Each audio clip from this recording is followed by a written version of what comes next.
এপ্ৰিলত নিৰ্বাচন ৰাভা হাছঙত পূৰ্ণোদ্যমে চলিছে প্ৰচাৰ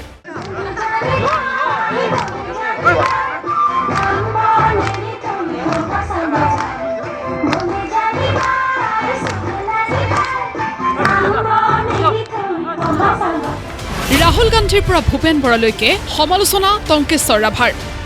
বিজেপি মিত্ৰজোঁটৰ জয় নিশ্চিত বুলি দাবী টংকেশ্বৰ ৰাভাৰ আমি আশাবাদী শব্দটো মই নকয় আমি ফাইনেল খেলিলৈ আমি কোনো ছেমি ফাইনেল খেলা নিয়ম আমাৰ নাই গতিকে ৩৬টা ৩টা জিকিলৈ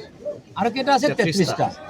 আৰু ৩৩টাত আৰু নিৰ্বাচন বাকী ৫টা দিন আছে বাকী এই ৫টা দিন বাকী থাকোঁতে কংগ্ৰেছে পলোৱা আৰম্ভ কৰিলে নিজে নিজে পলায় নিজে নিজে মাথা গৰম হৈ পলাৰ পিছত বিভিন্ন অভিযোগবিলাক দি আছে সেইটো বেলেগ কথা বাৰু কোনো কথা নাই বিজেপি বিধায়ক হেমাংগ ঠাকুৰীয়াৰ সৈতে প্ৰচাৰ চলাই টংকেশ্বৰ ৰাভাই ৩৬টা পৰিষদীয় সমষ্টিতে জয়লাভ কৰিব বুলি দাবী নেতাজনৰ অসম প্ৰদেশ কংগ্ৰেছৰ সভাপতি ভূপেন বৰাক কটাক্ষ টংকেশ্বৰ ৰাভাৰ ৩৬টাতে আমি জিকিম কিন্তু কিমান অন্তংগ নহয় ১০০০ টাইমছ ফাইনেল আৰু কংগ্ৰেছ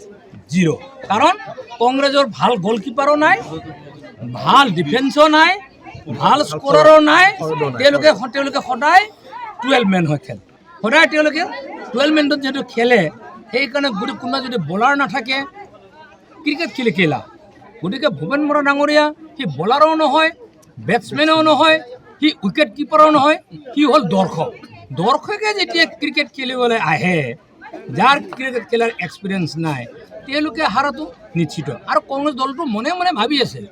আমি হাৰাই ভাল নাচে গানে প্ৰচাৰ চলালে প্ৰাক্তন বিধায়িকা আঙুৰলতা ডেকাই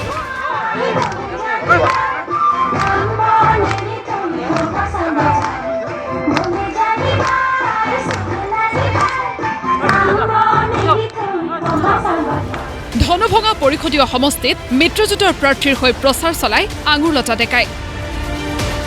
মহিলাসকলৰ সৈতে একেলগে নৃত্য কৰি ভোটাৰৰ মন জয়ৰ চেষ্টা প্ৰাক্তন বিধায়িকাগৰাকীৰ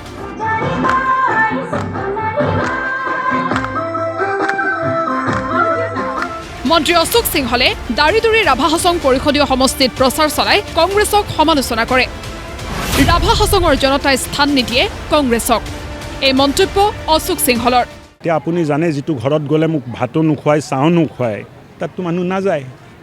কংগ্ৰেছে জানে যে ৰাভা হাছঙত ভূমিপুত্ৰসকলে কোনো স্থান তেখেতসকলক নিদিয়ে বুলি কংগ্ৰেছে ইয়াত ছিৰিয়াছ নহয় কংগ্ৰেছ ছিৰিয়াছ ক'ত হ'ব কংগ্ৰেছ জলেশ্বৰত ছিৰিয়াছ হ'ব বাগবৰত ছিৰিয়াছ হ'ব